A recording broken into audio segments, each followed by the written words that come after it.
Hello guys, welcome to fun edu vibe channel.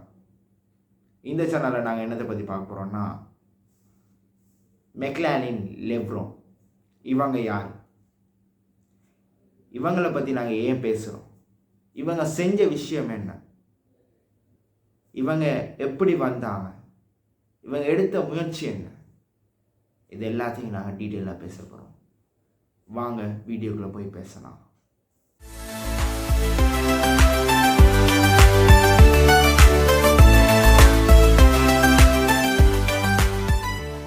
August மாதம் 7ஆம் தேதி 1999 அமெரிக்காவில் பிறந்த மெக்லானின் லெப்ரோன்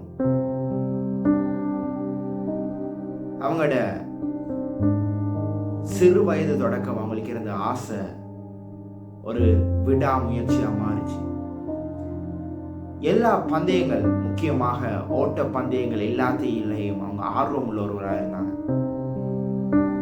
அதே போல அந்த ஆர்வத்தை தனக்குள்ள மட்டும் வைத்து உள்ளுக்குள்ள எனக்கு ஆர்வம் இருக்குன்னு சொன்னா போதாது, அதற்காக நான் என்ன விடாமுயற்சியில நான் பயிற்சி பண்ணணுன்ற முடிவா எடுத்து அவங்க தன் பயிற்சி ஆரம்பித்தாங்க.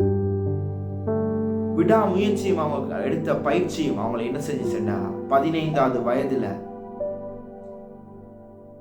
வேர்ல்ட் யூத் சாம்பியன் அந்த ட்ரோஃபி அவங்களோட கைக்கு கொடுத்துச்சு.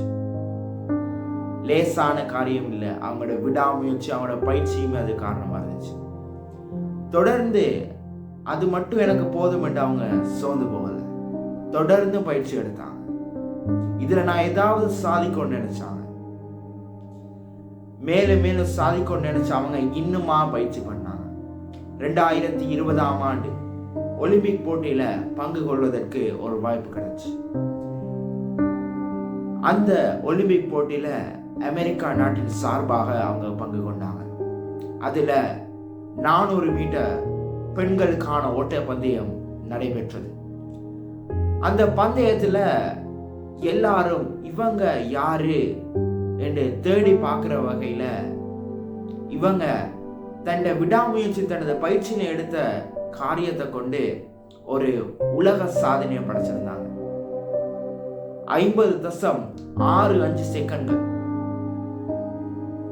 50.65 செகண்ட்கள்ல தனது ஓட்ட பந்தயத்தை முடித்து ஒரு உலக சாதனையும் படைத்திருந்தாங்க. படித்தது மட்டும் இல்லாம தங்க பதக்கத்தையும் தனதாக்கி கொண்டாங்க. அதே போல அதோட விட்டுவிடல, மறுபடி முயற்சி என்று விடாமுயற்சியில் ஈடுபட்ட அவங்க 2024 அதாவது இந்த வருடம் நடந்து கொண்டிருக்கிற ஒலிம்பிக் போட்டிகள்ல கடந்த வாரம் வியாழக்கிழமை இரவு 400 மீட்டர் பெண்களுக்கான ஓட்ட பந்தயத்துல 50.37 செகண்ட்கள்ல அதை முடித்தாங்க. முதல்ல 50.65 செகண்ட்கள்ல முடிச்சவங்க தன்னோட விடாமுயற்சியால அந்த நேரத்தை குறைத்து 50.37 செகண்ட்கள்ல முடிச்சு உலக சாதனையை நடத்தியிருந்தாங்க. அவங்களோட ஏற்கனவே இருந்த சாதனைய அவங்களே முறியடைச்சு அதை விட ஒரு படி மேலாக 50.65 இருந்ததை உடைச்சு 50.37 என்ற செகண்ட் அடிப்படையில அவங்க தனது உலக சாதனையை படைத்திருந்தாங்க. இது மட்டும் இல்லாம அவங்ககிட்ட மொத்தமா 6 உலக சாதனைகள் அவங்க படைத்திருக்காங்க. நாம எங்கள்கிட்ட ஃபன் எடி வைப் சேனலை சப்ஸ்கிரைப் பண்ணி லைக் பண்ணி ஷேர் பண்ணுங்க. இந்த வீடியோ பத்தி கமெண்ட் பண்ணுங்க. Stay tune guys.